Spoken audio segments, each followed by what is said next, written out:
bagimu ya Allah dalam keadaan yang menimpaku seperti ini. Karena orang yang beriman, Pak, ada kendaraan yang bisa dinaiki orang yang beriman untuk menuju surganya Allah Subhanahu wa taala. Kendaraan itu bernama syukur dan sabar. Orang yang diberi kelapangan maka dia bersyukur semakin dekat kepada Allah Subhanahu wa taala. Orang yang diberi ujian, cobaan dan penyakit maka dia bersabar. Kendaraan syukur dan sabar ini dua-duanya mampu menghantarkan kita menuju surganya Allah Subhanahu wa taala.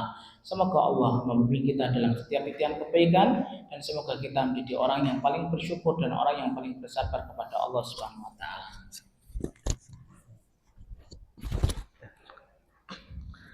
Alhamdulillah, kita hari ini masih melanjutkan pembahasan kitab 40 karakteristik mereka yang dicintai oleh Allah Subhanahu wa taala. Kenapa kita membahas kitab ini, Pak? Setidaknya ada dua alasan besar yang harus kita pahami dan mengerti. Hal yang pertama yang harus kita mengerti dan pahami, kenapa kita membahas kitab 40 karakteristik mereka yang dicintai oleh Allah Subhanahu wa taala. Karena sesungguhnya hari ini, Pak, ketika kita menjadi hambanya Allah, yang Allah hidupkan di bawah kolong langit di atas muka buminya, kecuali kita mendapatkan cinta dari Allah Subhanahu wa taala. Itulah obsesi terbesar, itulah cita-cita terbesar seorang hamba ketika bersujud, ketika dia rukuk, ketika dia bersimpuh di hadapan Allah Subhanahu wa taala. Makanya sampai Nabi Shallallahu alaihi wasallam, doa yang pertama yang Nabi minta, cintanya bukan dari manusia, tapi Nabi meminta cinta dari Allah Subhanahu wa taala dengan doa Allahumma inni as'aluka hubbaka wa hubba man yuhibbuka wa hubba amalin yuqarribuni ila hubbika. Nabiku dan nabimu Muhammad sallallahu alaihi wasallam, Pak, meminta cinta yang pertama kali beliau dudukkan positioning yang paling atas adalah cintanya Allah Subhanahu wa taala. Ini menunjukkan kepada anak dan antum tidak ada obsesi terbesar dalam kehidupan kita orang yang beriman kecuali anak dan antum mendapatkan dan mengejar cintanya Allah Subhanahu wa taala. Alasan yang kedua kenapa kita membahas kitab ini secara maraton dan estafet, karena sesungguhnya hari ini saya dan Bapak menjadi seorang musafir. Kita hari ini sedang berjalan, Pak, menuju garis finish kita, yaitu ajal dan kematian. Ada yang menginjak garis finishnya usia 30 tahun, ada yang menginjak garis finishnya usia ke-50 tahun, ada yang menginjak garis finishnya kepala 7. Yang kita khawatirkan bukan menginjak garis finishnya, karena kematian dan ajal itu pasti akan datang sebagaimana rizki dalam kehidupan orang yang beriman. Yang kita khawatirkan karakter apa yang kita bawa ketika saya dan Bapak menginjak garis ajal. Karena sesungguhnya Nabi Shallallahu alaihi wasallam memberikan warning, peringatan begitu keras kepada anak dan antum. Nabi bersabda dalam hadis yang sahih riwayat Bukhari dan Muslim, innamal a'malu bil khawatim. Sesungguhnya amal itu bukan tergantung pada awalnya. Amalmu dan amalku tidak tergantung pada pertengahannya, tapi amal kita ditentukan bagaimana pada akhirnya. Dan saat kita nginjak garis finish kita bertemu Allah Subhanahu wa taala. Makanya kita belajar. Sudah kemarin kita menyampaikan 3 karakter yang sudah kita bahas. Karakter yang pertama, hamba yang Allah cintai adalah mereka orang yang senantiasa bertaubat kepada Allah Subhanahu wa taala. Hamba yang Allah cintai bukan hanya mereka yang panjang sujudnya saja. Hamba yang Allah cintai bukan hanya mereka yang banyak tawafnya saja, tapi salah satu karakter hamba yang Allah cintai, mereka memiliki sifat ketika mereka berbuat dosa, berbuat kezaliman, berbuat kemaksiatan, dia kembali kepada Allah dengan taubatan nasuha. Karakter yang kedua yang sudah anak dan antum pahami dan pelajari bersama-sama adalah orang yang membersihkan dirinya dari perkara najis dan hadas. Masya Allah, masalah toharoh ini nggak bisa dianggap remeh, Pak Handoyo. Ya, Pak Handoko nggak boleh dianggap remeh. Karena toharoh, Masya Allah, mempengaruhi seluruh ibadah kita, Pak. Sholat kita tidak akan diterima sampai kita kemudian berwudu, dan wudu itu masuk dalam toharoh. Tawaf Bapak ketika haji dan umroh tidak diterima kecuali Bapak dalam keadaan suci. Boleh Pak tawaf di Ka'bah kemudian berat kentut Pak, Bapak ulangi dari awal lagi. Menunjukkan kepada anak dan antum saking pentingnya toharoh, Pak. Allah nggak pernah melihat sebelah mata toharoh ini. Sampai ketika ada saudara kita yang meninggal dunia, kewajiban kita bukan hanya menguburkan, kewajiban anak dan antum bukan hanya menyolati, tapi kewajiban kita yang pertama adalah memandikan. Padahal secara logika manusia, Pak, ngapain dia dimandikan, Ustaz? Padahal sebentar lagi dia akan bertemu dengan gundukan tanah yang isinya adalah cacing. Tapi ingat, Allah tidak pernah memandang remeh masalah toharoh. Sampai orang yang meninggal dunia, Pak, sebelum dia dikafani, sebelum dia disolati, sebelum dia dimasukkan ke makbarahnya, ke kuburannya, hal yang pertama Allah tempatkan adalah toha. Dan yang ketiga, karakter yang sudah kita pelajari kemarin adalah orang-orang yang melakukan kebaikan. Kebaikan kita kepada Allah, yaitu kita mengikhlaskan ibadah kita kepada Allah Subhanahu wa taala. Makanya orang yang pertama masuk ke dalam neraka bukan orang munafik. Orang yang pertama masuk ke dalam neraka bukan orang kafir, tapi orang yang pertama masuk ke dalam neraka adalah orang yang salah niatnya ketika dia ibadah kepada Allah, bukan untuk Allah, tapi untuk puja-puji manusia. Kemarin kan sudah kita sampaikan hadis Nabi, dan ini peringatan keras bagi saya dan Bapak. Inna awalan nasi yuqda yaumal qiyamati salatatun. Orang yang pertama diseret oleh malaikat, ditenggelamkan wajahnya, dimasukkan ke dalam neraka, ada 3. 1, rajulun qatala fi sabilillahi hatta qutila. Laki-laki yang berperang di jalan Allah Subhanahu wa taala sampai dia kemudian syahid. Kemudian Allah berkata kepadanya, "Fama amilta fiha?" Apa yang kamu kerjakan selama hidupmu di dunia? Qataltu fika ya Rabb, aku berperang, aku berjihad untukmu. Maka Allah mendebatnya, kadzabta, kamu berdusta.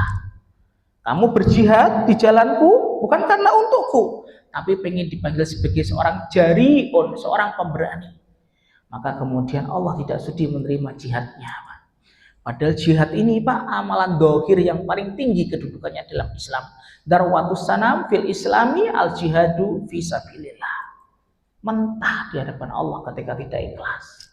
Yang kedua siapa? Rajulun ta'allamal ilma wa 'allamahu. Wa rajulun qara'al qur'ana. Ada seorang laki-laki yang dia belajar ilmu agama dan mengajarkan. Orang yang kedua ini masuk kita, Pak. Orang yang belajar, orang yang menyampaikan ilmu, orang yang membaca Quran. Ketika Allah memberikan nikmat selama hidupnya di dunia, dikatakan oleh Allah, "Fama amilta fi." Apa yang kamu kerjakan selama hidupmu di dunia? Ta'allamtul ilma fika ya Rabb. Aku belajar ilmu agama, aku menyampaikan ilmu agama, aku berdakwah itu untukmu. Maka Allah mendebatnya, kadzabta, kamu dusta. Belajarmu ilmu agama, belajarmu menyampaikan bukan karenaku. Kamu membaca Quran, kamu menghafalkan Quran dari surat Al-Fatihah sampai surat An-Nas bukan untukku. Tapi kamu pengen dipanggil sebagai seorang alim. Pleset, Pak. Gak jadi mendapatkan surga, tarik sama malaikat, tenggelamkan wajahnya, nyemplung ke dalam neraka. Amalan dohir. Menuntut ilmu berat atau tidak, Pak Handoko? Berat. Bapak aslinya habis sholat subuh bisa ngopi, ngeteh, makan pisang goreng. Lihat kemudian siaran ulang Real Madrid lawan Barcelona, Pak. Bapak di sini coba. Berat mengorbankan zona nyaman kita. Tapi kalau niatnya karena dunia, niatnya karena amplop, niatnya karena kemudian puja-puji manusia, wallahi mentah di hadapan Allah. Yang ketiga, Pak, seorang laki-laki yang kemudian seseorang yang kemudian bersedekah pada Allah Subhanahu wa taala. Ketika Allah berkata, "Fama amilta fiha?" Apa yang kamu kerjakan? Kemudian laki-laki itu mengatakan, "Aku bersedekah untukmu ya Allah. Shadaqtu fika, aku bersedekah untukmu." Kemudian Allah mendebatnya, kadzabta, kamu berdusta. Sedekahmu bukan untukku, tapi sedekahmu karena pengen dipanggil sebagai seorang dermawan. Mentah, Pak. Padahal sedekah itu berat. Bapak harus rela kemudian tidak beli motor baru.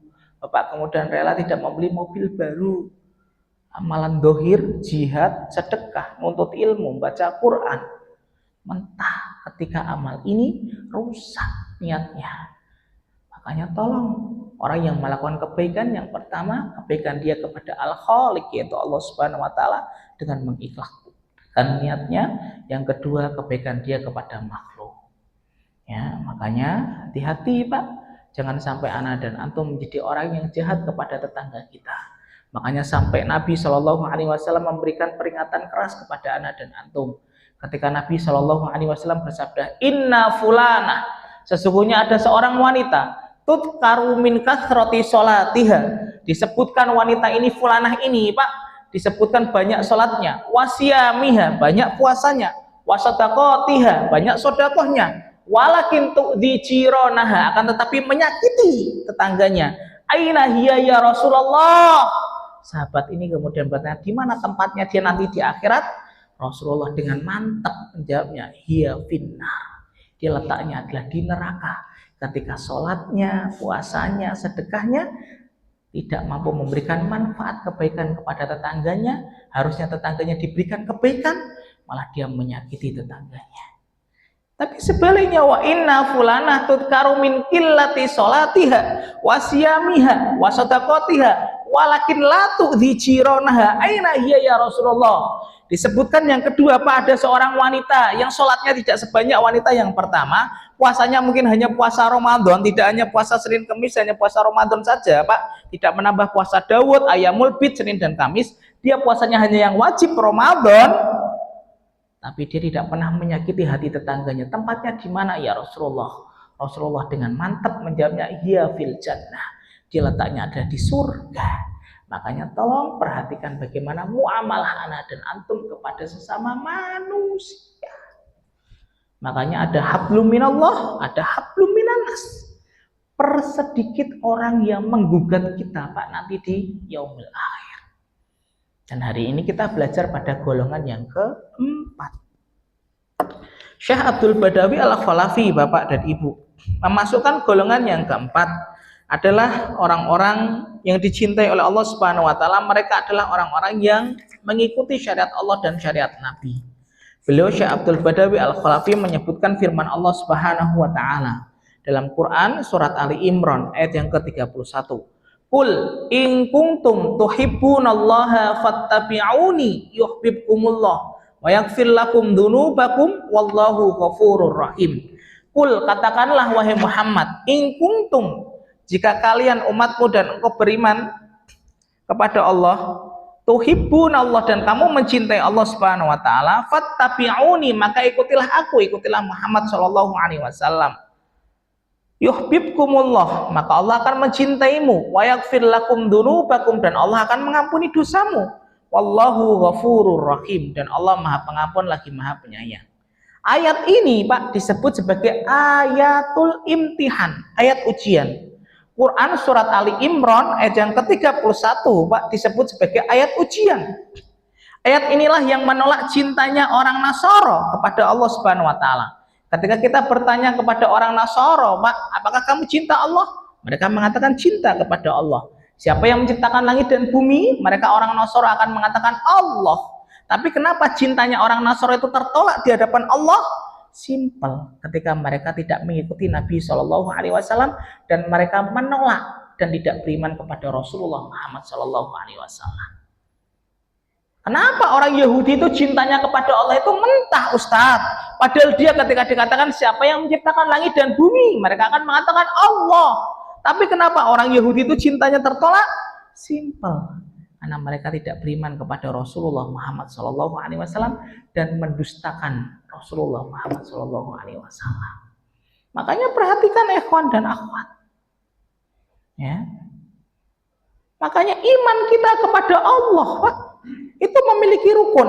Yang memiliki rukun itu bukan hanya sholat, yang memiliki rukun itu bukan hanya puasa, yang memiliki rukun itu bukan hanya haji dan umrah. Tapi salah satu perkara yang paling penting dalam kehidupan kita ketika hari ini kita mengejar cintanya Allah, bahwasanya ketika kita mencintai Allah, cintanya Allah itu memiliki rukun, yaitu kita harus mencintai Rasulullah Muhammad SAW. Betul, sholat memiliki rukun. Salah satu rukunnya adalah membaca surah Al-Fatihah. Betul, haji memiliki rukun, dan salah satu rukunnya haji adalah wukuf di Arafah pada tanggal 9 Zulhijjah. Betul, umrah itu memiliki rukun. Salah satu rukun umrah itu adalah tawaf 7 kali di Ka'bah. Betul, puasa itu memiliki rukun, dan salah satu rukunnya puasa itu adalah kemudian menahan makan, minum, serta pembatalnya dari semenjak kemudian adzan fajar sampai adzan maghrib. Tapi ingat ya, iman kita itu memiliki rukun, yaitu kita mencintai Rasulullah Muhammad SAW. Mencintai Rasulullah SAW itu tidak mudah, Pak. Sekelas Umar bin Khattab, yang setan itu mundur ketika Umar mau lewat, Pak, di persimpangan jalan. Pernah salah beliau ketika mendefinisikan cintanya kepada Rasul SAW. Masa Ustadz? Iya, Pak. Ketika Umar ditanya, wahai Umar, ditanya oleh Nabi SAW, Wahai Umar, bagaimana posisi aku di hatimu, wahai Umar bin Khattab? Kemudian Umar bin Khattab mengatakan, ya Rasulullah, posisi engkau di hatiku adalah aku mencintaimu ya Rasulullah, setelah aku mencintai diriku dan orang tuaku. Kemudian Rasulullah Shallallahu Alaihi Wasallam bersabda, Pak, ketika Umar menempatkan cintanya Rasul di dalam hatinya setelah cintanya kepada bapak, ibunya dan dirinya, Rasulullah kemudian bersabda dalam hadis yang sahih riwayat Bukhari dan Muslim. Hadisnya apa? La yu'minu ahadukum hatta akuna ahabba min waladihi wa nafsihi wan nasi ajmain. Tidak sempurna dan tidak beriman seseorang itu kepada Allah sampai menempatkan diriku di dalam hatinya itu menjadi yang pertama, sebelum kemudian dirinya, dan sebelum kemudian kedua orang tuanya. Berarti diri kita, Pak, di bawah Rasulullah, orang tua kita di bawah Rasulullah. Karena cinta kita kepada Allah dan Rasul itu merupakan syarat yang sempurna iman kita. Ya. Pertanyaannya lalu bagaimana cara kita mencintai Rasul Shallallahu Alaihi Wasallam, Ustaz? Sedangkan kaidah cinta yang kita pahami, Bapak, cinta itu dari mana? Dari mata turun ke hati. Kita nggak pernah melihat Rasul selama hidupnya Rasul. Kita hanya bisa melihat kemudian kuburannya Rasul ketika kita berkunjung ke Masjid Nabawi di Raudhah. Di situ ada kuburannya Rasul, Abu Bakar, Umar, dan ibunda Aisyah radhiyallahu anha. Lalu bagaimana cara kita mencintai Rasul? Karena banyak orang menepuk dadanya mencintai sunnah, mencintai Rasul, tapi dia salah, Pak. Menunjukkan cintanya kepada Rasul Shallallahu Alaihi Wasallam. Maka pada pagi hari ini kita akan belajar 5 cara kita mencintai Nabi Shallallahu Alaihi Wasallam. Orang dianggap mencintai Nabi ketika dia melakukan 5 cara ini, Pak. Dan 5 cara ini disampaikan oleh para ulama dan ahli ilmu. Apa yang pertama, Ustadz? Ketika hari ini saya dan Bapak menepuk dada kita mencintai Rasul, maka hal yang pertama, taati setiap inci sunnah Nabi Shallallahu Alaihi Wasallam tanpa tapi dan patuhi tanpa syarat. Taati, Pak. Karena sunnah bukan hanya mengatur masalah sholat anak dan antum. Sunnah bukan hanya mengatur masalah umrah anak dan antum. Sunnah bukan hanya mengatur masalah haji anak dan antum. Kalau sunnah itu hanya mengatur sholat, puasa, zakat, haji, dan umroh, Nabi tidak perlu tinggal 63 tahun bersama kita, Pak. Cukup 2 semester balik kepada Allah. Tapi kenapa Allah memberikan umur yang begitu panjang kepada Nabi sampai 63 tahun? Simpel, karena ada hikmahnya, Pak. 1, Allah itu pengen disembah dengan ilmu, bukan pengen disembah dengan kebodohan. Allah turunkan Al-Quran 30 juz, 114 surat, dan Allah utus kehidupan kita. Allah utus dalam kehidupan anak dan antum seorang Nabi dan Rasul bernama Muhammad Sallallahu Alaihi Wasallam. Taati, Pak, tanpa tapi, patuhi tanpa syarat. Setiap inci sunnah Nabi Sallallahu Alaihi Wasallam. Setiap inci kehidupan kita diatur dalam sunnah, Pak. Tidak ada perkara yang paling detail dan rinci mengatur kehidupan anak dan antum sebagai hambanya Allah kecuali dalam sunnah. Masa, Ustaz? Iya, Pak. Kita buktikan satu persatu. Bapak hari ini memiliki rambut, Pak. Rambut kita minimal ada 7 aturan dalam sunnah. Siapapun kita hari ini yang hadir, Bapak dan Ibu, pasti memiliki rambut. Rambut yang pertama, Pak, aturannya dalam sunnah. Saya dan antum ketika memiliki rambut, maka dilarang dipotong khoza, Pak. Dipotong separuh, disisakan separuhnya, nggak boleh. Yang kedua, hari ini anak dan antum ketika memiliki rambut, Pak, dan rambut kita mulai banyak warna putihnya, warna ubannya, Pak, maka dilarang menyemirnya dengan warna hitam. Ya, sebagaimana Rasulullah Shallallahu Alaihi Wasallam katakan kepada Abi Quhafah, "Ghayyir hadza wastani bisawt." Rubah ini rambutmu dan hindari warna hitam. Warna merah boleh, Ustaz? Boleh. Warna biru boleh. Warna kuning boleh. Tapi pantas atau tidak, Pak? Ya. Nah, itu 2, Pak. 3, saya dan antum ketika hari ini memiliki rambut, Pak. Padahal rambut kita ketika potong nggak ada harganya, Pak. Nggak ada orang yang mau beli rambut kita. Yang ketiga, Pak, aturannya. Saya dan antum ketika memiliki rambut, Pak, dan rambut kita sudah mulai banyak ubannya, maka dilarang mencabutnya, Pak. Nabi Shallallahu Alaihi Wasallam bersabda, "La tanfusu syaifa inna syaifa nurun yaumal qiyamah." Jangan cabut ubanmu, karena ubanmu kelak menjadi cahaya pada hari kiamat ketika kamu masuk surga. Pak Andoko berarti paling terang nanti sadari, karena rambutnya banyak putihnya. Gatel Ustaz, sebentar Pak. Kalau antum masuk surga paling terang Pak. Ya, beliau kan putih, sabar, gatel. Ya, itu 3 Pak. 4, saya dan antum Pak. Ketika umroh dan haji boleh potong rambut Pak? Nggak boleh. Sampai kapan? Tahalul. Sampai tahalul Pak. Masya Allah. 4, 5 Pak. Saya dan antum ketika kemudian pengen kurban Pak pada tanggal 10, 11, 12, 13 Zulhijjah, maka haram memotong rambut kita dari tanggal 1 Zulhijjah sampai hewan kurban kita sembelih atas nama Allah Subhanahu wa taala. 6 Pak, saya dan antum ketika memiliki anak yang baru lahir dari rahim istri kita Pak, kemudian kita diperintahkan dalam sunnah untuk memotong rambutnya, ditimbang, disedekahkan atas nama Allah Subhanahu wa taala, ditimbang diganti dengan emas atau perak Pak, kemudian disedekahkan atas nama Allah Subhanahu wa taala. 6.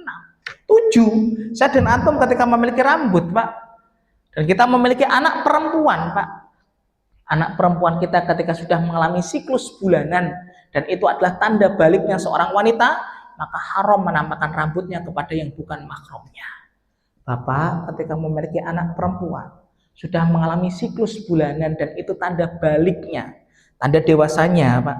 Kalau laki-laki berarti sudah junub, kalau perempuan berarti sudah haid. Ini tanda baliknya Pak. Anak perempuan kita sudah balik, maka haram menampakkan rambutnya kepada yang bukan mahramnya. Kenapa? Seorang bapak ketika membiarkan anaknya tersingkap auratnya, dan bapak sudah paham, maka anaknya tidak akan mencium baunya surga. Mencium saja tidak mampu, apalagi kemudian masuk ke dalam surganya Allah Subhanahu wa taala. Itu rambut Pak. Masalah ludah Pak, itu minimal ada 5 aturan dalam sunnah. 1, ana dan antum Pak, ketika hari ini memiliki ludah, haram meludah ke arah Ka'bah Pak. Orang yang meludah ke arah Ka'bah mendapatkan ancaman keras dari Allah. Orang yang meludah ke arah Ka'bah, kelak ludahnya akan dikembalikan oleh Allah kepadanya di depan kelopak matanya pada hari kiamat. 2 Pak, saya dan antum ketika hari ini memiliki ludah Pak, maka ketika kita sholat tidak khusyuk, diganggu setan yang bernama khinzib Pak, diperintahkan kita untuk meludah ke arah kiri 3 kali sambil mengucapkan a'udzubillahi minasyaitonirrajim min hamsihi wa nafthihi wa nafsihi. Meludah 3 kali Pak, tapi pelan-pelan Pak, jangan kemudian sampai ke sampingnya dikaplok nanti kita Pak. Ya, itu 2 Pak, ludah yang tidak ada harganya. 3 Pak, saya dan antum Pak, ketika pada malam hari kita tidur Pak, mimpi buruk, kemudian dilarang kita menceritakan mimpi buruk kita kepada teman kita Pak. Tapi kita diperintahkan dalam sunnah Nabi SAW kita untuk bangun, kemudian meludah kiri sambil mengucapkan isti'adah. A'udzubillahi minasyaitonirrajim. 3. 4 Pak, masalah ludah Pak. Anak dan antum ketika sakit Pak, diperintahkan oleh Nabi untuk bertawasul dengan ludah Pak. Dan ini jarang kita lakukan. Pernah Pak? Nggak usah dijawab daripada saya sakit hati Pak. Ya, Nabi itu Pak ketika sakit dadanya, beliau itu bertawasul dengan ludah Pak. Beliau kemudian meludah ke arah telunjuknya, ditempel itu di bumi Pak, nempel itu tanah-tanah di bumi Pak, kemudian diletakkan ke dadanya sambil berdoa, Bismillahi turbatu ardina biri kotiba'dina yusfa sakimuna bi'itni robbina. Kalau bapak yang sakit sininya ketika kemudian jatuh tempo bayar hutang, berarti sini yang ditempel Pak. Bismillahi, dengan namamu ya Allah, turbatu ardina, dengan tanahmu ya Allah, biri kotiba'dina, dengan sebagian air ludah kami, yusfa sakimuna, menyembuhkan luka kami dan sakit kami, bi'itni robbina, dengan izinmu ya Allah. Tawasul dengan ludah, dan itu sunnah, bukan bid'ah. Yang kelima Pak, saya dan antum ketika memiliki anak yang baru lahir, dan banyak para bapak-bapak yang muda ini ketika memiliki anak yang baru lahir Pak, beliau ini salah memahami tahnik. Ya, tahnik itu apa Ustadz? Tahnik itu adalah kemudian melakukan sunnah Nabi SAW Pak. Bapak ngambil kurma, dilepas itu bijinya Pak. Ya, kemudian dimasukkan ke dalam mulut kita, dikunyah-kunyah Pak, bercampur dengan ludah, baru kita ambil, kemudian kita cocokkan di rahang atas anak kita akan ngikutin Pak. Itu namanya tahnik. Dan komponen pertama tahnik itu bukan kurmanya Pak, komponennya adalah ludah kita. Banyak para bapak yang baru, Pak, salah memahami teknik. Dia memahami teknik, malah kemudian dimasukkan kurmanya langsung, Pak. Gloloten anak kita, Pak. Gloloten, Pak, anak kita, Pak. Banyak. Oh, saya memahami teknik itu pakai kurma. Betul, pakai kurma, Pak. Kurmanya itu sebagian, komponen utamanya itu ludah kita, Pak. Kita kemudian lepas itu kurmanya, kemudian kita kunyah-kunyah, Pak. Sudah bercampur dengan ludah, kita ambil sebagian kecil, Pak. Kita cocokkan di rahang atas anak kita, itu namanya teknik. Amalkan, taati, Pak. Tanpa tapi, patuhi tanpa syarat. Setiap inci kehidupan anak dan antum, Pak, diatur dalam sunnah Nabi Shallallahu Alaihi Wasallam. Ya. Yang kedua, bagaimana cara kita kemudian mencintai Nabi Shallallahu Alaihi Wasallam? Karena orang yang dicintai oleh Allah adalah mereka yang memiliki karakter mengikuti syariat Allah dan syariat Nabi. Cara yang kedua, Pak, kita mencintai Nabi Shallallahu Alaihi Wasallam adalah mengamalkan sunnahnya, Pak. Amalkan sunnah Nabi Shallallahu Alaihi Wasallam, Pak, semaksimal mungkin yang kita bisa. Ya, siapapun orang yang mengamalkan sunnah Nabi, maka dia akan kemudian semakin dekat dengan surganya Allah Subhanahu Wa Taala. Makanya ada dialog menarik, Pak, antara sahabat besar bernama Bilal bin Rabah dengan Rasulullah Shallallahu Alaihi Wasallam. Dialognya apa, Ustadz? Ketika Nabi Shallallahu Alaihi Wasallam pada malam hari, beliau kemudian mendengar suara terompah sandalnya Bilal itu sudah nempel di surganya Allah, Pak. Nabi ketika seusai sholat subuh, Pak, memanggil Bilal. Bilal, ta'ala sini wahai Bilal. Ini sami'tu dufana alaika fil jannah ya Bilal. Wahai Bilal, semalam aku mendengar suara terompah sandalmu sudah nempel di surganya Allah Subhanahu Wa Taala. Fama amil tafil Islam ya Bilal. Apa yang kamu kerjakan dalam Islam sampai suara terompah sandalmu sudah nempel di surganya Allah, padahal jasad dan dirimu masih hidup di bawah kolong langit, wahai Bilal. Bilal menjawabnya, Pak, ya Rasulullah, wa ma amiltu fil Islam illa, wahai Rasul, aku tidak memiliki amalan istimewa dalam Islam kecuali satu. Bilal tidak menyebutkan amalan adzannya, padahal adzan termasuk salah satu amalan yang utama. Bilal tidak menyebutkan amalan ketika beliau menjadi budak yang pertama masuk Islam, Pak. Tidak ada budak yang pertama masuk Islam kecuali namanya Bilal bin Rabah radhiyallahu anhu. Bilal tidak menyebutkan amalan ketika beliau ditindih oleh batu oleh Umayyah binti Khalaf sampai mengatakan ahad, ahad, ahad. Tapi Bilal menyebutkan, ya Rasulullah, tidak ada amalan yang selalu aku lazimi kecuali satu. Ketika aku berhadas, kentut, BAB, junub, lalu aku toharoh, kemudian aku wudhu dengan sempurna, kemudian aku sholat sunnah 2 rakaat. Itulah yang aku kerjakan selalu. Rasulullah kemudian membenarkan, itulah yang menjadikan Ar-Rahman dan Ar-Rahim cinta kepadamu wahai Bilal bin Rabah. Kerjakan, mengerjakan amalan sunnah Nabi Shallallahu Alaihi Wasallam termasuk bridging jembatan kita menuju surganya Allah Subhanahu Wa Taala. Bapak pernah membaca, Pak, kisahnya Abu Dawud? Abu Dawud ini ulama hadis, Pak, rahimahullahu ta'ala. Abu Dawud, Pak, dijelaskan dalam kitab Fathul Bari, Pak. Beliau itu, Pak, mendapatkan surganya Allah Subhanahu Wa Ta'ala gara-gara 1 dirham, Pak. Bagaimana kisahnya, Pak? Ketika Abu Dawud ini, Pak, ulama hadis, hafalannya itu jutaan hadis. Beda tipis dengan kita, Pak. Kalau kita hanya 1 hadis, Pak. Beliau 1 juta hadis, Pak. Ya, kalau kita hanya innamal a'malu bin niyat, yang keterusannya nggak bisa menjawabnya. Sengsara kita kalau pada pelajaran hadis, Pak. Abu Dawud hafalannya 1 juta lebih hadis, Pak. Beliau, Pak, mendapatkan surganya Allah gara-gara 1 dirhamnya, Pak. Dan cerita ini ditulis oleh Imam Ibnu Hajar Al-Asqalani dalam kitabnya Fathul Bari. Bagaimana kisahnya, Ustadz? Ketika Abu Dawud ini, Pak, memburu hadis berbekal dengan 1 dirham, Pak. Kemudian beliau naik perahu, Pak, di Sungai Dajlah. Ketika sudah naik perahu, perahunya itu sudah berjalan, Pak, 1, 2, 3 langkah. Tiba-tiba di daratan itu ada orang yang bersin, Pak. Kemudian orang yang bersin itu mengucapkan Alhamdulillah, segala puji bagimu ya Allah. Maka Abu Dawud ngerti, karena hafalan hadisnya banyak.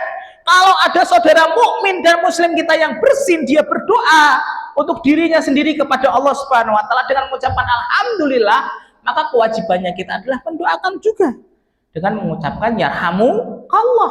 Abu Dawud sudah di atas perahu, Pak, di Sungai Dajlah, Pak, sudah pengen berjalan untuk memburu hadis. Maka tiba-tiba Abu Dawud berkata kepada pengemudi perahu, Pak, tolong pinggirkan perahu sebentar di daratan. Aku pengen menjawab dan mendoakan orang yang bersin tadi ketika dia berdoa untuk dirinya sendiri. Pengemudi perahunya mengatakan, tidak bisa wahai Abu Dawud. Perahu kita sudah berjalan menuju rute selanjutnya wahai Imam Abu Dawud. Dan kita tidak bisa kembali lagi ke daratan. Abu Dawud Pak mengeluarkan duit Pak. Padahal duit itu adalah perbendaharaan dan perbekalan beliau untuk memburu hadis Pak. Dikeluarkan itu 1 dirham, dikasihkan sama pengemudi perahu. Mas, tolong pinggirkan. Saya kasih 1 dirham. Oke Abu Dawud, saya terima. Kita pinggirkan sebentar. Pinggirkan sebentar Pak. Kemudian Abu Dawud menghampiri orang yang bersin di daratan tadi. Kemudian didoakan, yarhamukallah. Semoga engkau mendapatkan rahmat dari Allah Subhanahu wa taala. Maka orang yang di daratan itu kaget, Pak. Loh, bukankah engkau sudah naik ke perahu wahai Abu Dawud? Betul, aku sudah naik ke perahu. Tapi aku pernah mendengar Nabi SAW mengajarkan sunnah kepadaku. Ketika ada saudaraku yang bersin, maka aku harus mendoakan ketika dia mendoakan dirinya sendiri. Maka kemudian orang itu mendoakan Abu Dawud, yahdikumullah wa yuslih balakum. Semoga Allah memberikan petunjuk kepadamu dan memberikan kebaikan dalam hidupmu. Naik perahu lagi, Pak. Pengemudi perahunya heran, kamu membayar aku 1 dirham. 1 dirham saat itu gede loh, Pak. Hanya untuk mendoakan itu, wahai Abu Dawud. Betul. Kenapa? La'allahu min mujabid dakwah. Semoga orang yang di daratan itu termasuk orang yang doanya diijabah oleh Allah Subhanahu wa taala. Naik perahu lagi, Pak. Allah memberikan karomah kepada seluruh penumpang perahu yang bersama Abu Dawud. Allah jadikan, Pak, seluruh penumpang perahu ini ngantuk dan tidur, kecuali pengemudinya. Kemudian Allah memberikan mimpi kepada seluruh penumpang perahu ini, Pak, bahwasanya Allah menerima 1 dirhamnya Abu Dawud rahimahullahu taala gara-gara menjawab bersin dari orang yang bersin di daratan. Kita, Pak, ada saudara anak dan antum bersin, jebres, alhamdulillah, kita diam, tidak pernah mendoakan. Jebres, alhamdulillah, kita diam, tidak pernah mendoakan. Padahal itu termasuk amalan sunnah yang bisa mengantarkan anak dan antum menuju surganya Allah Subhanahu wa taala. Jangan pernah menganggap remeh amalan. Orang beriman tuh nggak pernah menganggap remeh amalan. Kapan kita nggak mendoakan orang yang bersin, Ustaz? Ketika bersinnya lebih dari 3 kali, ya, Pak. Karena Nabi mengatakan la'allahu zukam, karena dia sedang pilek dan flu, Pak. Kalau bersinnya sekali jebres, alhamdulillah, kita doakan yarhamukallah. Jebres 2 kali, alhamdulillah, yarhamukallah. Jebres 3 kali, alhamdulillah, yarhamukallah. Yang keempat tidak perlu didoakan, karena bisa jadi dia sedang flu dan pilek. Ya, tolong jangan pernah meremehkan amalan sunnah, Pak. Bapak pernah membaca hadis ketika ada orang yang menebang ranting, Pak, mendapatkan surganya Allah Subhanahu wa taala. Ranting ini pohon jatuh, Pak, menghalangi jalan, dia nebang, Pak, ikhlas karena mengamalkan sunnahnya Nabi. Ini kalau ranting tidak saya kemudian tebang dan saya kemudian bersihkan, orang pasti terganggu. Lu gara-gara ranting, Pak, 1 ranting, dia mendapatkan surganya Allah Subhanahu wa taala. Jangan pernah meremehkan sunnah. Ya, jangan pernah meremehkan sunnah. Ya, makanya ada seorang wanita kan yang mengamalkan sunnahnya Nabi, dan hadis ini banyak disalahpahami, Pak. Ketika ada seorang wanita yang nakal dalam hadis yang sahih, Pak, beliau itu kemudian melihat, Pak, seekor anjing yang kemudian kehausan. Ketika melihat seekor anjing yang kehausan, wanita nakal ini, Pak, tahu sunnahnya adalah memberikan minum. Sunnah itu, Pak, memberikan minum, Pak, kepada hewan, karena berbuat baik bukan hanya kepada manusia, juga kepada hewan. Ingat loh, Pak, ada seorang wanita ngunci kucing dalam kamarnya sampai kucing itu tidak diberi makan, mati. Dia mendapatkan siksa dari Allah Subhanahu wa taala. Tapi wanita nakal ini, Pak, berbuat baik. Oh, ada hewan makhluk ciptaannya Allah, anjing, yang kemudian kehausan di padang pasir. Dia kemudian turun, Pak, ke sumur tua, Pak. Ketika tidak ada mata manusia melihat, dia kemudian mencawok air itu, Pak, dimasukkan ke sepatunya, kemudian diberikan kepada anjing yang kehausan, Pak. Ya, insya Allah. Ketika itu, Pak, Allah menerima amal sunnahnya dia dan mengampuni dosanya dan memasukkan ke dalam surganya Allah Subhanahu wa taala. Habis ini jangan nyari anjing dan memelihara anjing, ya, Pak, dosa. Banyak orang kemudian menyalahpahamkan hadis ini, Pak. Dia kira bahwasanya kemudian Kalaulah memberi minum saja kemudian mendapatkan ampunan dari Allah, maka kalau meliharanya berarti mendapatkan surga. Salah, Pak. Kalau kita memelihara anjing, tolong satu nasihati kepada saudara kita. 1 kirot, Pak. Setiap hari amal kebaikan kita akan kurang. 1 kirot itu sebesar Gunung Uhud, Pak. Gunung Uhud itu lebih berat daripada Freeport, Pak. Lebih gede daripada Freeport. Ya, makanya tolong amalkan sunnah, Pak. Sunnah itu memberikan faedah dan manfaat dalam kehidupan anak dan antum, Pak. Dalam kehidupan dunia, insya Allah akan Allah berikan manfaat dan maslahat, Pak. Kita ambilkan satu persatu, Pak. Contoh bagaimana sunnah itu memberikan maslahat dan manfaat dalam kehidupan anak dan antum. Kita, Pak, dulu nggak paham kenapa kita kalau minum, Pak, diperintahkan untuk kemudian membaca Bismillah. Ternyata profesor dari negeri seberang, Pak, meriset air sebelum diminum oleh manusia itu membentuk 2 molekul, Pak. Satu molekul kebaikan yang berwarna putih, yang kedua molekul keburukan. Maka ketika dia dipuji, Pak, akan membuat molekul-molekul kebaikan. Ketika kemudian dihujat air jelek, air tidak enak, maka dia akan kemudian memberikan madarat bagi orang yang meminumnya. Kenapa kita kemudian diperintahkan, Pak, ketika minum itu sambil jongkok ataupun duduk, Pak, tidak boleh berdiri? Karena resikonya gede, paru-paru dan jantung kita akan kemudian terkena sakit. Bapak bisa cek dan profesor dari negeri sebelah sudah mengecek. Kenapa ya Rasulullah dan umatnya itu ketika minum diperintahkan oleh Allah untuk duduk? 3, Pak. Saya dan antum, Pak, ketika kemudian kemasukan lalat yang nyemplung dalam teh dan kopi kita, Pak, apa perintah sunnah, Pak? Menenggelamkan 2 lalat itu, sayap lalat itu sampai kemudian nyemplung ke dalam minuman kita, Pak. Hari ini kita baru paham kenapa Rasulullah mengatakan kalau ada kemudian lalat nyemplung dalam bejana minuman kalian, maka masukkan kedua sayap itu sampai tenggelam dan terkena air kalian. Karena kita baru paham, Pak. Para medis itu meneliti. Kenapa dalam sunnah Rasul harus kemudian menyemplungkan lalat itu sampai tenggelam 2 sayapnya? Dalam sayap kirinya, Pak, ada racun, sayap kanannya ada penawar. Masya Allah. Sunnah nggak pernah dusta. Amalkan, memberikan masalah. Kalau Bapak langsung angkat, yang masuk berarti racunnya, Pak. Kalau sayap kanannya langsung diangkat, maka tenggelamkan. Dulu kita nggak paham, Pak. Kenapa ketika kita terkena goresan, kena jilatan anjing, Pak? Hal yang pertama yang harus kita lakukan bukan mencuci dengan sabun Lifbuoy, Pak.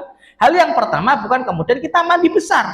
Hal yang pertama yang harus kita lakukan ketika terkena goresan dan jilatan anjing, Pak, pada tubuh dan pakaian kita. Kenapa Rasul memerintahkan ulahuna biturab? Yang pertama dengan tanah. Profesor dari negeri sebelah itu meriset, Pak, setiap apa yang dilakukan Nabi itu, Pak. Kenapa ya? Kok dengan tanah? Bukan dengan sabun, bukan dengan kemudian mandi, bukan dengan sampo, tapi dengan tanah. Ternyata tidak ada senyawa di bawah kolong langit, di atas muka bumi yang mampu membersihkan virus anjing yang nempel pada anggota badan manusia, kecuali senyawa itu bernama tanah. Amalkan. 4. Anak dan antum ketika tidur pada malam hari, kenapa diperintahkan oleh Nabi dalam keadaan gelap, Pak? Bukan dalam keadaan terang. Para medis itu neliti, Pak, dokter itu neliti. Kenapa Nabi Muhammad itu mengatakan kalau kamu tidur pada malam hari, kemudian harus dalam keadaan gelap? Para medis meneliti kualitas tidur seseorang itu paling baik itu dalam keadaan gelap, bukan dalam keadaan terang. Kalau Bapak nggak bisa tidur malam hari, mungkin terang lampunya, Pak, warna putih. Mungkin banyak pikiran, Pak. Mungkin pola kehidupannya ketika mungkin kakean pola, Pak. Ya. Tolong ganti lampunya, Pak, menjadi gelap ataupun yang kuning, Pak. Satu persatu, Pak, sunnah membuktikan. Dulu kita nggak paham, Pak, kenapa kencing itu disunahkan oleh Nabi dalam keadaan jongkok. Itu yang paling utama, Pak. Ternyata para medis itu meneliti kantong kemih itu, Pak, yang kita miliki hari ini itu paling maksimal mengeluarkan air mani ketika dalam keadaan jongkok. Makanya orang yang sering kencing sambil berdiri, Pak, dia kemungkinan besar terkena penyakit prostat. Coba amalkan. Kenapa kita kemudian ketika BAB, Ustadz, Nabi itu memerintahkan kita untuk jongkok, bukan duduk loh, Pak. Hari ini biasanya itu diganti duduk, Pak. Kenapa jongkok? Para dokter itu meneliti. Ketika kita jongkok, Pak, usus kita itu menekan, Pak, kotoran itu agar maksimal keluarnya. Makanya kalau ada bapak-bapak di rumah, kok BAB nggak keluar-keluar, bisa jadi WC-nya WC duduk, Pak, bukan WC jongkok, Pak. Diteliti itu, Pak, Pak sama medis, Pak. Kenapa dulu kita termasuk korbannya, Pak? Saya, antum, Pak. Mungkin korbannya para dokter yang mengatakan makan 4 sehat 5 sempurna, kan? Makan 4 sehat 5 sempurna, kan, Pak? Makan buah itu setelah makan daging dan makan nasi. Padahal dalam sunnah Rasulullah tidak pernah makan buah kecuali sebelum makan daging dan makan kemudian yang berat. Kenapa? Satu, Pak. Ketika anak dan antum makan buahnya setelah makan nasi, maka lambung kita akan kaget. Langsung mendapatkan daging dan kemudian nasi uduk. Kaget, Pak. Apalagi kemudian gorengan bakwan. Kaget, Pak Andoyo. Yang kedua, kalau kita kemudian makan buahnya setelah makan nasi, maka kemudian akan cepat membusuk. Maka kita setelah makan nasi uduk biasanya nggak lama 10 menit ke kamar mandi, Pak. Masya Allah, Pak. Kalau kita makan buah dulu, Pak, lambung kita nggak kaget. Buah itu sebagai pelicin. Nggak kaget, Pak, ringan. Dua, nggak cepat membusuk makanan yang ada di dalam perut kita. Insya Allah, makanya hari ini para dokter itu merevisi, Pak. Makan buah sebelum makan nasi dan makan daging. Ya, makanya makanan bergizi gratis itu selalu ada buahnya, Pak. Walaupun kemudian seuprit, ya, Insya Allah amalkan sunnah Nabi Shallallahu Alaihi Wasallam. Satu persatu sunnah itu akan memberikan maslahat dalam kehidupan anak dan anak. Yang ketiga, bagaimana cara kita mencintai Rasulullah Shallallahu Alaihi Wasallam, Ustaz?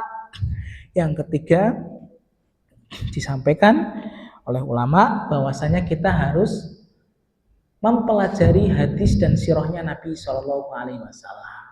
Pelajari hadis, Pak. Saya berwasiat kepada antum, kalau Bapak punya rezeki, jangan hanya beli buku bahasa Inggris buat anak. Jangan hanya beli buku manajemen bisnis untuk Bapak bekerja. Jangan beli buku pintar kemudian bahasa Indonesia saja.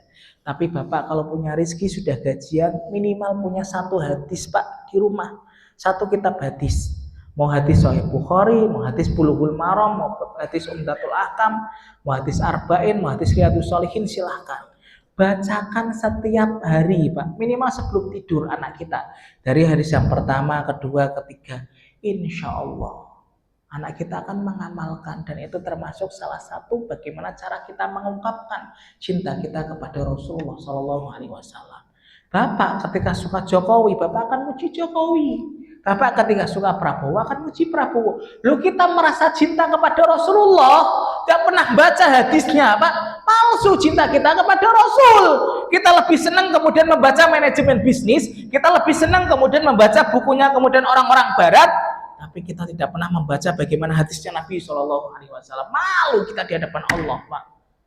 Bapak kalau merasa cinta kepada istri akan memberikan hadiah, Pak, menuruti apa yang dimau istri. Lu kita merasa mencintai Rasulullah, Pak, menepuk dada aku mencintai sunnah Nabi, tapi di rumahnya tidak ada satupun kitab hadis. Bagaimana cara kamu mengungkapin cinta? Oh, kamu gak pernah baca kemudian hadisnya Nabi. Beli, Pak, Riyadhus Shalihin, gak nyampe kemudian 200.000. Beli kemudian kitab Bulughul Maram, bacakan, nak. Kita belajar yuk, mudah-mudahan Allah kemudian melihat amal kita dan kita bisa bersama-sama bersama Nabi Shallallahu Alaihi Wasallam. Bacain, Pak, kalau Bapak belum lancar bahasa Arabnya, bacain bahasa Indonesianya, Pak. Tidak ada alasan, tolong. Makanya beli sebelum tidur itu anak kita habis hisab, habis belajar malam, bacain, nak, Mi, sini kumpul. Kita baca yuk, kita lazimi 1 hari 1 hadis, Masya Allah. Kalau umur antum misalkan 63 tahun sebagaimana Nabi, antum kemudian rutin membacakan 15 tahun, Pak, hatam berapa kali itu kitab Riyadhus Shalihin. Pelajari sirahnya Nabi, Pak. Hari ini anak-anak kita, Pak, tidak kenal bagaimana sirah dan perjalanan Nabi Shallallahu Alaihi Wasallam. Anak kita lebih hafal, Pak. Hari ini Ronaldo itu di mana, di klubnya mana lebih hafal daripada berapa lama Nabi berdakwah di Mekah, berapa lama Nabi berdakwah di Madinah, sampai nama ibunda kita, Pak, istri Nabi Shallallahu Alaihi Wasallam, anak kita nggak hafal loh, Pak. Coba, malu kita, Pak. Menepuk dada mencintai Nabi, ngupload status mencintai Nabi, tapi dia tidak pernah membaca sirahnya Nabi, Pak. Beli kitab Rahiqul Maktum, beli kitab kemudian sirah Nabi. Bacakan ke anak kita, nak, nama Nabi kita itu ini, nama bapaknya ini, nama ibunya ini, tempat lahirnya di sini, nak. Beliau itu sudah yatim, nak. Bapak dan ibunya sudah meninggal. Tapi Masya Allah, Nabi itu luar biasa. Beliau nggak pernah berputus asa. Beliau itu berdagang, nak. Ceritakan, Pak. Lu Bapak aja ketika kagum kepada orang-orang Barat, kepada orang-orang Indonesia saja, kemudian menceritakan kepada anak, ini manusia paling utama, Pak. Orang yang pertama mengetuk pintu surga, Pak, adalah Rasulullah bin Abdullah Shallallahu Alaihi Wasallam. Khazin, penjaga pintu surga itu, Pak, tidak akan pernah membuka pintu surga kecuali yang pertama mengetuknya adalah Muhammad Shallallahu Alaihi Wasallam. Ketika diketuk oleh Rasulullah, khazinnya, Pak, penjaganya mengatakan, man anta. Kemudian Rasulullah mengatakan, ana Muhammad Shallallahu Alaihi Wasallam, khatamun nabi wal mursalin. Aku adalah Muhammad, penutup nabi dan rasul. Baru khazinnya membuka pintu surga. Ya Rasulullah, kami tidak pernah diperintahkan oleh Allah membuka pintu surga ini kecuali manusia yang pertama mengetuknya adalah engkau. Baru di belakangnya para rasul ulul azmi, Musa, Ibrahim, Ismail, Pak, di belakangnya. Insya Allah baca sirahnya Nabi, malu. Tolong, orang yang dicintai oleh Allah adalah orang-orang yang mencintai Rasul Shallallahu Alaihi Wasallam, mengikuti syariat Allah dan mengikuti syariat Rasul. Yang keempat, bagaimana cara kita mencintai Rasul, Ustaz? Kita mencintai orang-orang yang dicintai oleh Rasulullah Shallallahu Alaihi Wasallam. Siapa mereka, Pak? Orang Muhajirin, sahabat Ansor, Abu Bakar, Umar, Utsman, Ali, Abdurrahman bin Auf, Zubair bin Awam, dan para sahabat yang lain 120.000 ridwanullahu alaihim. Kalau ada orang yang mengkafirkan Abu Bakar, maka berhadapan dengan kita, Pak. Ada orang yang mengkafirkan Umar, berhadapan dengan kita. Orang yang mengkafirkan Utsman bin Affan, berhadapan dengan kita. Ya, tolong. Kedudukan mereka para sahabat itu luar biasa. Dan yang kelima, yang terakhir, bagaimana cara kita mencintai Nabi Shallallahu Alaihi Wasallam? Menunjukkan akhlak yang baik kepada orang yang beriman dan kepada orang yang belum beriman kepada Allah dan Rasul. Bapak, ketika punya mushaf, dibuka, Pak, Quran surat Al-Fat, ayat yang terakhir. Allah berfirman di atas arsy-Nya, Muhammadur Rasulullah walladzina ma'ahu asyidda'u 'alal kuffar ruhama'u bainahum. Muhammad adalah utusan Allah, orang-orang yang mencintainya, orang-orang yang ingin bersamanya kelak di telaga Al-Kautsar. Asyidda'u 'alal kuffar, keras kepada orang kafir yang memusuhi agama Allah dan Rasul. Ruhama'u bainahum, kasih sayang, sopan, berakhlak, beretitut kepada orang yang beriman dan kepada orang yang belum beriman kepada Allah dan Rasul. Hari ini, Pak, saya berlepas diri dari orang-orang yang kemudian mengaku mengikuti sunnah, tapi akhlaknya tidak pernah mencontoh Nabi Shallallahu Alaihi Wasallam. Sunnah itu, ikhwan, sebagaimana jarum merekatkan antara orang yang beriman, sebagaimana Rasulullah menyatukan antara Muhajirin dan Ansor. Sunnah itu sebagaimana jarum, Pak, merekatkan, bukan sebagaimana gunting yang mengoyak-ngoyak ukhuwah orang yang beriman. Hari ini, Pak, banyak orang yang mengaku sunnah, tapi kemudian lisannya itu lisan koboi, Pak, ketus kepada orang yang beriman. Ketika kemudian tidak satu frekuensi dengannya, dia akan mengatakan bid'ah. Bahaya sekali, Pak. Ketika beda ustadznya, beda televisinya, beda radionya, beda majelis taklimnya, Pak, dia nggak mau bertegur sapa. Banyak atau tidak, Pak? Banyak. Beda ustadznya melengos. Kalau ustadznya yang datang dia hadir. Kalau bukan ustadznya dia nggak mau hadir. Loh, sunnah mana yang kamu ikuti? Bahwasanya Nabi itu menyatukan antara Muhajirin dan Ansor, Pak. Sunnah itu, Pak, menjaga bagaimana hati kita agar bersatu antara orang yang beriman. Sunnah itu sebagaimana air mengademkan antara orang beriman, bukan sebagaimana api yang membakar dan memanaskan orang yang beriman, Pak. Satu hari ini itu Masya Allah, Pak, kajian itu banyak, Pak. Bapak mau nyari kajian dari Senin sampai Ahad, ada, Pak. Tapi hari ini itu yang hilang itu apa? Akhlak dan ukhuwah di antara orang yang beriman. Beda ustadznya, nggak mau tegur sapa. Beda radionya, nggak mau nyapa. Beda televisinya, nggak mau kenal, Pak. Sunnah mana yang diikuti? Hari ini tuh kajian, Pak, kayak gorengan di musim hujan, Pak. Kayak jamur, Pak, di musim hujan, kayak gorengan di pinggir jalan, Pak. Banyak kajian, Pak. Tapi hari ini apa yang hilang? Akhlaknya. Padahal cara kita mencintai Nabi bagaimana? Akhlak kita harus baik kepada orang yang beriman dan kepada orang yang belum beriman kepada Allah dan Rasul. Bapak baca itu surat Abasa, Pak. Asbabun nuzul surat Abasa itu apa, Pak? Bagaimana Allah itu menjaga bagaimana hatinya orang yang beriman, Pak. Rasulullah Shallallahu Alaihi Wasallam, Pak, ketika itu, Pak, dan ini asbabun nuzul surat Abasa wa Tawalla. Ketika Rasulullah sedang berdakwah, Pak, kepada pemuka-pemuka Quraisy, Pak, datang sahabat Nabi yang buta, Pak. Siapa namanya, Pak? Abdullah bin Umi Maktum. Saat itu Nabi, Pak, melengos, Pak. Nabi melengos dari sahabat besar bernama Abdullah bin Umi Maktum, Pak. Padahal Abdullah bin Umi Maktum ini matanya buta, Pak, nggak melihat. Nabi itu melengos, Pak, dari sahabat Abdullah bin Umi Maktum ketika mendakwahi kemudian pemuka-pemuka Quraisy. Ketika itu, Pak, Allah melihat Nabi itu melengos. Lalu Allah turunkan satu surat bernama Abasa wa Tawalla. Wahai Muhammad, jangan melengos, itu ada sahabatmu. Nabi kemudian sejak itu, Pak, tidak pernah melengos lagi kepada sahabatnya. Kalau hari ini saya dan antum sering melengos dari orang yang beriman, kita tidak mau bertegur sapa, kita tidak mau bersatu. Berapa surat yang Allah turunkan, kalau surat itu masih turun kepada anak dan antum untuk menegur kita, untuk menegur akhlak anak dan antum. Masya Allah, orang banyak mengaku mencintai sunnah, tapi akhlaknya buruk, tidak pernah mencontoh Nabi Shallallahu Alaihi Wasallam. Tolong jadikan Masjid Miftahul Jannah ini, Pak, tempat yang nyaman. Bapak nggak suka sama ustadz biasa, Pak, tapi jangan pernah menghujat. Bapak Saderi nggak suka sama saya biasa, Pak. Kemudian seluruh manusia ini kemudian ada yang kemudian suka, ada yang tidak suka, oh Pak. Ya, tidak semua yang datang dalam teras kehidupan kita itu membawa bunga mawar, Pak. Ada yang membawa duri. Tapi tolong jangan pernah menghujat. Kalau antum nggak suka sama ustadz yang lain, tolong jangan dihujat, Pak. Kalau ada kebaikan, ambil ilmunya. Yang terpenting tunjukkan akhlak yang baik kepada orang yang beriman dan kepada orang yang belum beriman kepada Allah dan Rasul. Karena Allah memuji Rasul pada dua perkara. Keras kepada orang kafir yang memuji agama Allah dan Rasul, ruhama'u bainahum, kasih sayang lembut, merangkul, Pak. Kalau bersatu, Pak, Gaza itu nggak mungkin bombardir hari ini rusak begitu parah. Kalau orang Islam bersatu, Pak, Yahudi dan Netanyahu itu nggak mungkin kemudian kita-kita, Pak, macam-macam kepada orang yang beriman. Tolong. Itulah cara kita mencintai Nabi Shallallahu Alaihi Wasallam. Taati tanpa tapi, patuhi tanpa syarat, amalkan sunnah Nabi Shallallahu Alaihi Wasallam, pelajari hadis sirahnya Nabi Shallallahu Alaihi Wasallam, bacakan kepada anak dan istri kita, mencintai orang-orang yang dicintai oleh Allah dan Nabi, anak-anak yatim kita cintai, orang-orang yang kemudian saleh kita cintai.